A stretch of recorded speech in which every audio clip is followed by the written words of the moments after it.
Women are highly programmed to see their doctor, very young age, cervical cancer screening, mammography, and so they're much more used to interacting with the healthcare system, and men are horrible at it.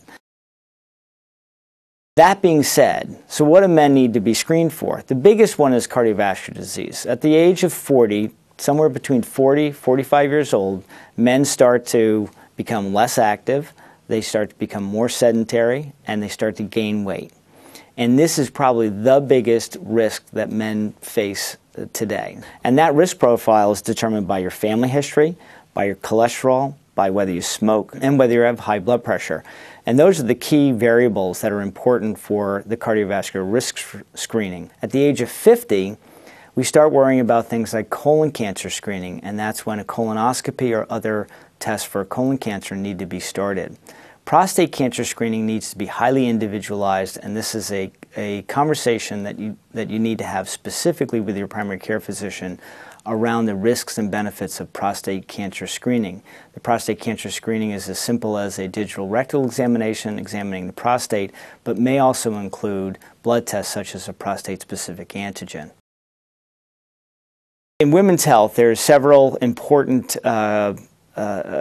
diseases to consider. First are the cancers. Breast cancer and cervical cancer are the two most common cancers that we talk about and screen for. Cardiovascular risk, however, has emerged and will continue to emerge to be a major problem for women's health, in addition to for men as well. In the area of breast cancer screening, the recommendations have always been very strong for women over the age of 50. There's a lot of discussion around women from 40 to 50 on whether screening is appropriate or not.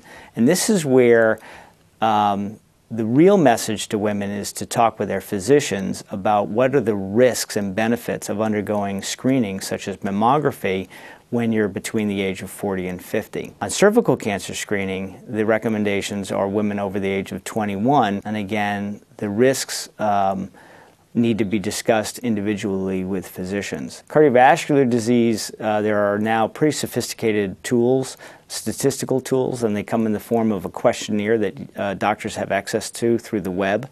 And while you're in the office, you can sit with your physician on the computer, and he or she will go through the risk screen with you. And at the end of it, we'll pop out a number of the probability of, let's say, having a heart attack in the next 10 years. Things such as smoking, control of blood pressure, cholesterol are all important risk factors for the development of a heart attack.